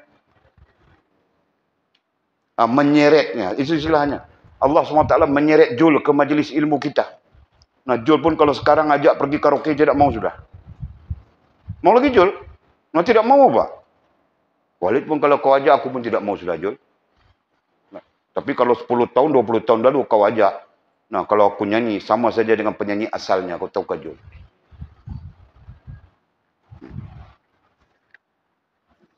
Okey. Allah. Ya. Katanya, Walid ulang ya. Ini pelajaran untuk Walid juga ni. Seakan-akan gelombang kudrat, ai kehendak Allah SWT yang telah ditakdirkan atau tertakdir menyeretmu kita ke dalam samudera ilmu, ke dalam majlis ilmu dan menenggelamkan engkau dan kita pun tenggelam di dalam majlis ilmu ini. Nah, maksud tenggelam itu jadi lazat, jadi cinta kepada ilmu. Nah, itu maksudnya. Nah, itu terserah kepada diri kita masing-masing. Kita saja yang tahu betulkah kita mencintai ilmu atau tidak. Itu terserah kita kan. Nah, tapi hakikatnya itu. Tenggelam kita di dalam samudera ilmu itu tadi. Karena samudera disebut tenggelam. Nah, boleh saja kita pakai tenggelam kita di dalam ilmu. Berarti kita menjadi orang-orang yang mencintai ilmu. Ya. Apa tanda orang yang mencintai ilmu? Dia merasa mau tahu. Dia rasa mau tahu. Faham tak? Dia mau tahu itu, dia mau tahu ini, dia mau tahu itu, dia mau tahu ini. Khasnya pokok agama. Itu istilah yang daripada hadis Nabi SAW. Ya. Perkara-perkara yang menjadi pokok kepada agama. Nah, itulah tanda. Faham ini? Syukur pada Allah SWT. Allah tidak meletakkan Walid di dalam macam-macam kelompok yang ada di dunia ini. Kan? Allah tidak meletakkan kita di dalam kelompok-kelompok yang macam-macam. Allah meletakkan kita di dalam kelompok ilmu. Masya Allah, tabarakallah, syukur pada Allah. Okey, terus. Maka barang siapa yang telah sampai ke makam ini, perhatikan. Maka barang siapa, tidak kira siapa, lelaki kah, perempuan kah, pondan kah, jebung kah, apakah, tidak kira siapapun. Ya kan? Telah sampai ke makam ini, makam Nah, kalau cakap bahasa kita sekarang, posisi. Ya kan? Makam ini, posisi ini. Apa posisinya? Posisi tenggelam dalam samudera ilmu. Kalau kaitkan lagi, posisi iman yang sempurna. Kemudian terjadi apa yang kita sebutkan tadi. Kemudian berlaku hal-hal yang kita sebutkan tadi. Kita akan meninggalkan itu, meninggalkan ini, meninggalkan itu, meninggalkan ini. Nah, sampai akhirnya Allah menyeret kita masuk ke dalam samudera ilmu. Begitu kan?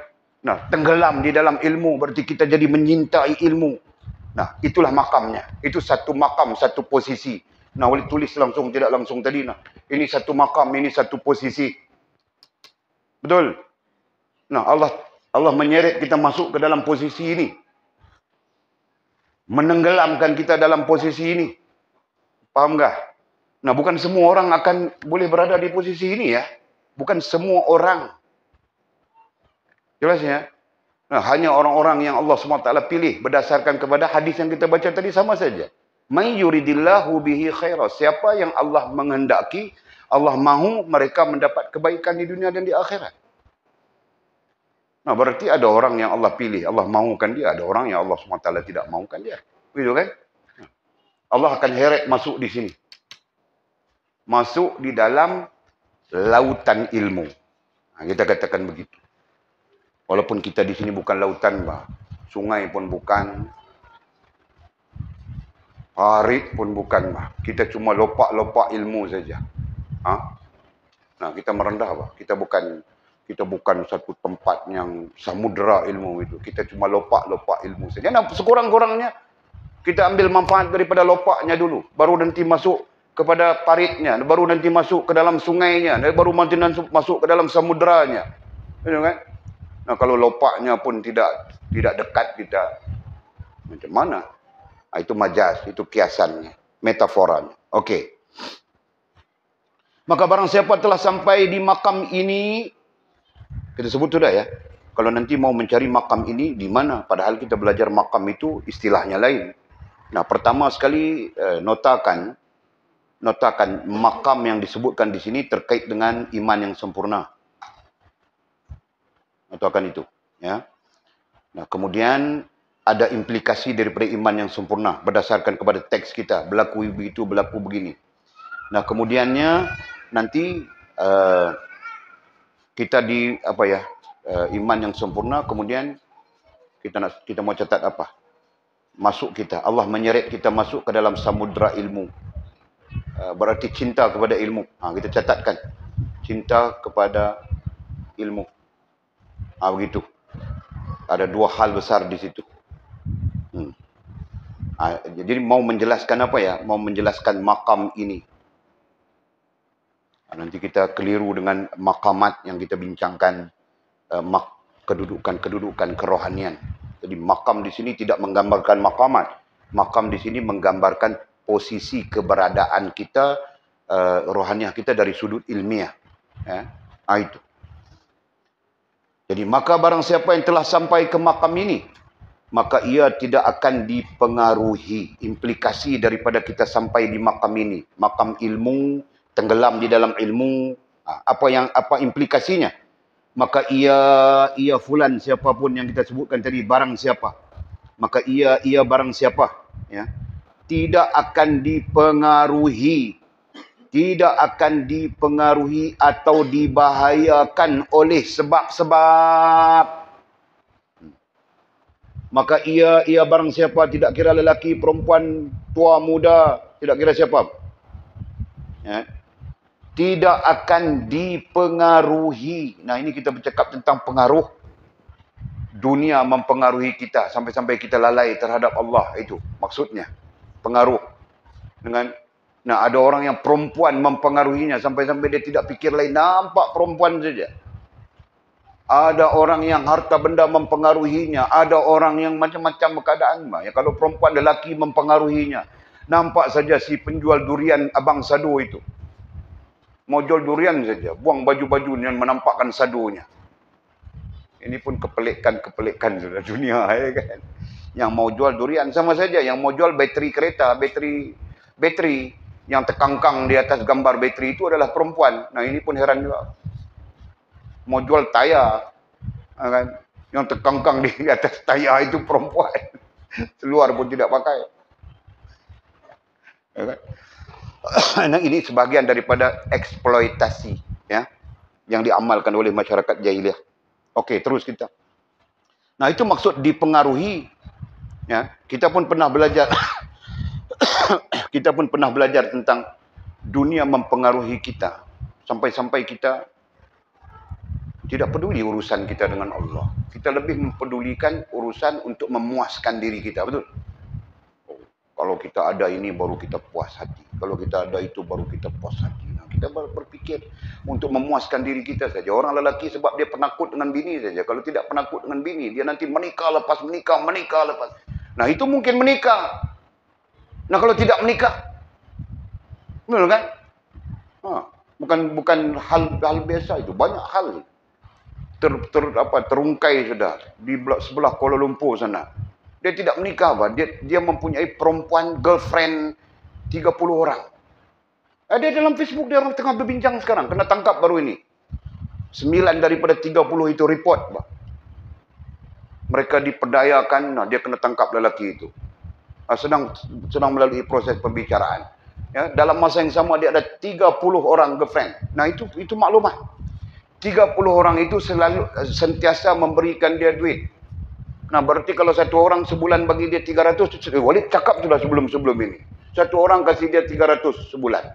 Kalau 30 orang, 3 kali 3, 9.000. Baru saja aku bercakap. Nah, tiba-tiba ada sudah isunya. Dalam Facebook 2-3 hari ini saya. Nah, kan, dia tidak perlu kerja apa-apa. Duduk di kondo. Kan? Tidak perlu kerja dia. Pagi-pagi bangun tidur jam 11, 12, makan-makan bagi ada tenaga. Ini malam mau bawa kawan tu. Nah, ketika kawan ni telefon, dia ada projek. Saya ada di Kedah, sedang ini bincang, padahal di kondo itu saja. Menipu 30 perempuan. Yang aku heran, 30 perempuan boleh terbodoh dengan seorang lelaki. Kenapa jadi begitu ya? Nanti kami tulis tesis PhD. Kan? 30 perempuan, semuanya pegawai besar-besar bawah semua. Kan? Sampai-sampai ada 2 saja student university daripada 30 orang. Tertipu dengan seorang lelaki, sekolah pun tidak. Ya, dia tidak sekolah pun lelaki itu. Ya, dalam itu kan, dalam report. Dia tidak pernah bersekolah. Dia sekolah mungkin darjah 6, dia lari ke apa kan. Tapi otaknya bijak dalam menipu perempuan. Itu yang paling power, tahu tak? Allah, ya Allah. Itu contoh kita sebut tadi. Pengaruh, dipengaruhi. Itu pun ada satu cerita. Seorang isteri, itu suaminya upload WhatsApp dia, tahu tak? WhatsApp dia dengan lelaki lain. Macam mana dia berwhatsapp dengan lelaki lain. Kemudian WhatsApp dengan suaminya. Akhirnya suaminya tanya terus terang. Dia mengaku dia memang ada boyfriend lain. Sudahkah kamu bersama? Pernahkah kamu bersama? Selalu bilangnya. Bersama berarti bersetubuh dengan lelaki lain, bukan suami. Bilang selalu, kerap. Sudah banyak kali. Nah, si suami pun terus melafazkan cerai di WhatsApp itu. Faham tak? Itu. Nah, 3 bulan kemudian istrinya datang menuntut maaf. Dia tertipu sudah dengan lelaki itu. Lelaki yang bilang boyfriendnya itu ada banglo 10 biji. Kereta ada Porsche, ada Ferrari, ada Lamborghini. Ceritanya. Nah, selepas bercerai dengan lakinya, suaminya, si lelaki ini ambil perempuan ini, mau diniagakan, mau dijual. Baru dia tahu bahwa dia sebenarnya tertipu. Kan? Jadi terlepas daripada itu, dia mau balik kepada suaminya. Mau balik macam mana? Suaminya sudah talak 3. Kelang kabut. Jadi, itu pun ada juga. Perempuan juga, aku pun heran. Kenapa perempuan ini? Aduh, ya Allah. Mudah-mudahan Allah SWT menyelamatkan semua perempuan-perempuan di dunia yang lemah-lemah ini kan. Amin ya rabbal alamin. Okey, nah itu cerita. Walid baca saja. Dalam Facebook Walid tengok saja. Walid kadang-kadang cuba memikirkan masalah sosial, tahu tak? Fikir mau buat macam mana ya? Mau buat macam mana? Kadang-kadang fikir seorang-seorang saja. Okey. Jadi terus, itu maksud dipengaruhi tadi. Kita bercakap tentang dipengaruhi. Betapa banyak hal-hal di luar kita yang mempengaruhi kita. Nah, jadi kita sepatutnya macam mana? Kita sepatutnya dipengaruhi oleh Allah Subhanahu wa taala. Nah, kita mau istilahkan kebesarannya, keagungannya, apa kasih sayangnya, itu yang mempengaruhi kita sepatutnya, bukan benda-benda ya ataupun makhluk-makhluk yang Allah ciptakan sebagai alat untuk kita. Nah, itu yang mempengaruhi kita, bukan. Gitu kan? Jelas. Okey. Itu tentang pengaruhi. Kemudian katanya, atau dibahayakan. Jadi setiap pengaruh-pengaruh selain daripada Allah SWT itu mempunyai bahayanya tersendiri. Ya. Nah, kita katakan selain daripada Allah SWT itu makhluk. Makhluk itu kita klasifikasikan sebagai benda. Nah, benda dia boleh membahayakan kita, betul? Apa bahayanya? Nah, oleh tidak mau cerita lain, memancing. Padahal memancing itu harus ya, dalam konteks hukum. Apa hukumnya memancing? Harus saja, Pak. Memancing ikan lah maksudnya. Ya kan? Nah, hukumnya harus. Paham tak? Nah, tetapi harus itu boleh menyebabkan kita, boleh membahayakan kita. Asalnya harus saja. Nah, kalau kau dapat rezeki, nah ada manfaatnya untukmu. Jika kau tidak dapat, kau nganga saja, gitu kan? Ini maksud Walid memancing di sungai, di laut ya, bukan mancing di kolam-kolam yang dia orang buat. Nah, itu nanti perbincangannya lain pula. Mungkin ada unsur-unsur judi dan sebagainya, ya kan? Nah, yang Walid maksudkan memancing di sungai, di laut terbuka yang diciptakan oleh Allah SWT ini.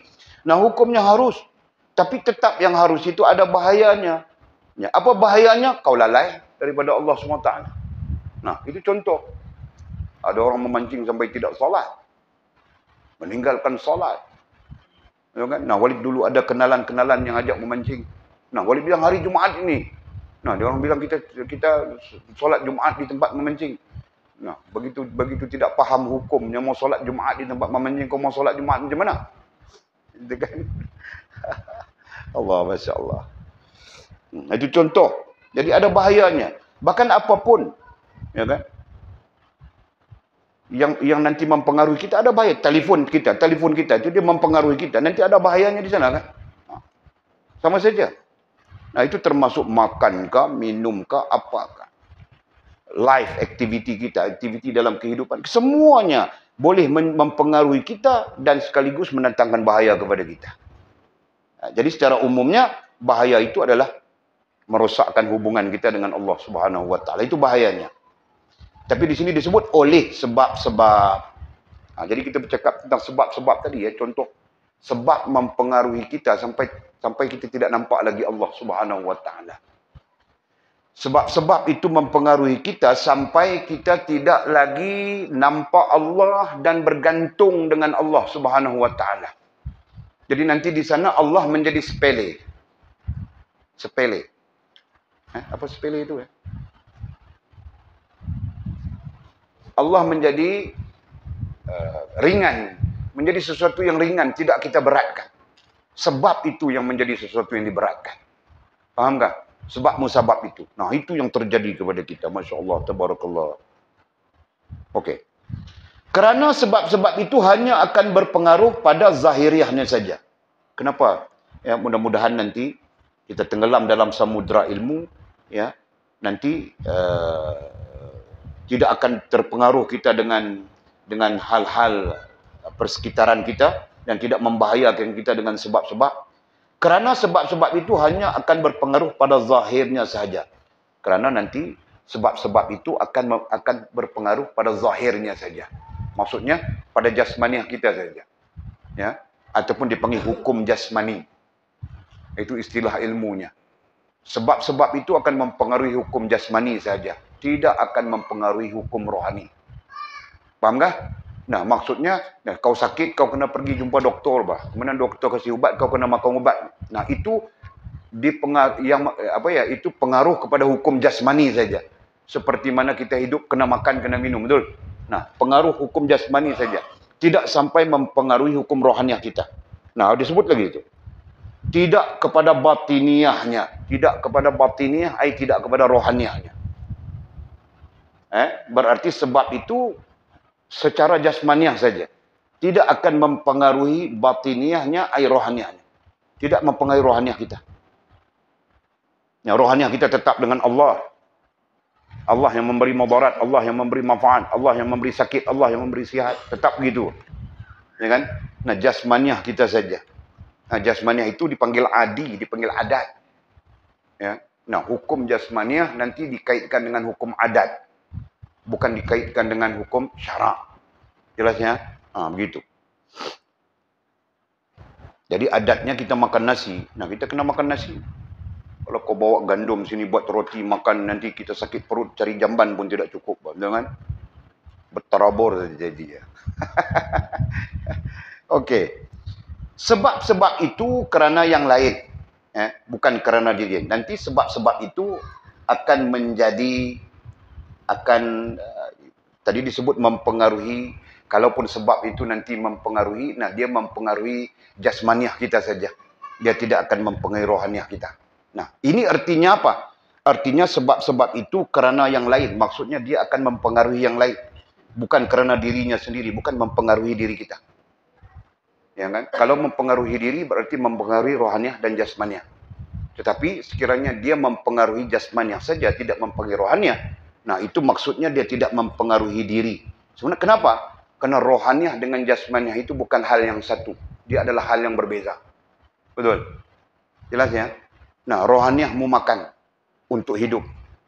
Tapi jasmaniahmu makan untuk hidup. Tapi rohaniahmu Allah yang menghidupkan. Betul? Nah, itu perbezaannya. Ya, dia bukan satu. Ya, dia cuma bersifat pengaruh, mempengaruhi. Nah, kalau rohaniahmu bagus, dia akan mempengaruhi jasmaniahmu. Ya, jika jasmaniahmu bagus, belum tentu akan mempengaruhi rohaniahmu. Nah, di situ kita belajar jasmaniah bagus, rohaniah buruk itu munafik.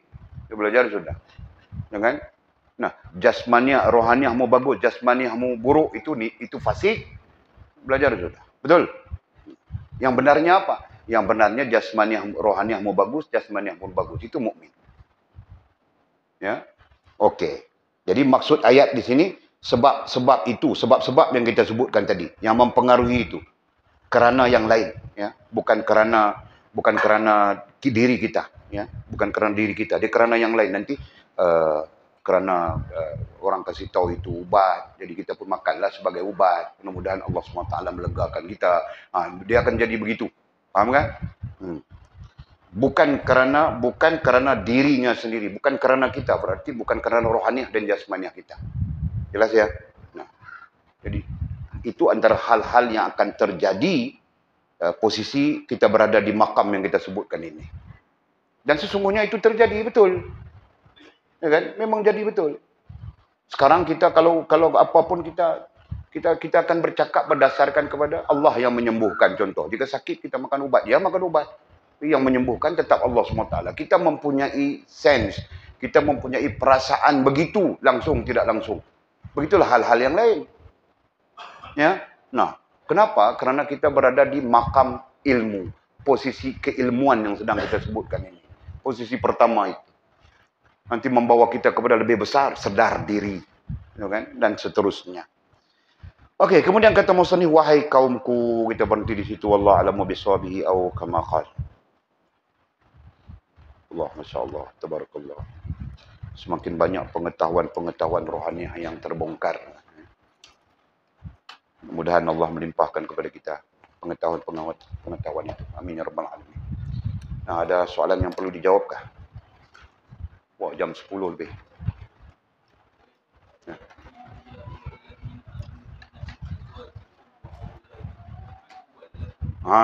Aduwwan lakum, menjadi musuh bagimu. Surah berapa, ayat berapa? Surah Taghabun ayat 14. Ayat berkenaan dengan anak, isteri, suami, harta benda, perniagaan boleh menjadi musuh. Aduwwul lakum, boleh menjadi musuh kepadamu. Surah At-Taghabun ayat 14. Okey. Jadi kalau ada kesempatan balik kita baca ayat tu, kita fahamlah, tally dengan apa yang sedang kita bincangkan tadi. Wallahu a'lam. Nah, tidak ada soalan ya. Bismillahirrahmanirrahim. Alhamdulillahirabbil alamin wassalatu wassalamu ala asyrafil mursalin. Sayyidina wa maulana Muhammad wa ala alihi washabbihi ajma'in. Allahumma iftah lana futuhal arifin وارزقنا فهم النبيين واجعلنا من عبادك الصالحين. اللهم اهدنا صراطك المستقيم صراط الذين أنعم الله من النبيين والصديقين والشهداء والصالحين. اللهم ربنا افتح بيننا وبين قومنا بالحق وأنت خير الفاتحين. اللهم أعنا على ذكرك وشكرك وحسن عبادتك. اللهم فقهنا في الدين وعلمنا التأويل. اللهم فقهنا في الدين وعلمنا التأويل. اللهم فقهنا في الدين وعلمنا التأويل. وصلى الله على سيدنا محمد وعلى آله وصحبه وبارك وسلم. والحمد لله رب العالمين. تقبل الله منا ومنكم. أقم الصلاة.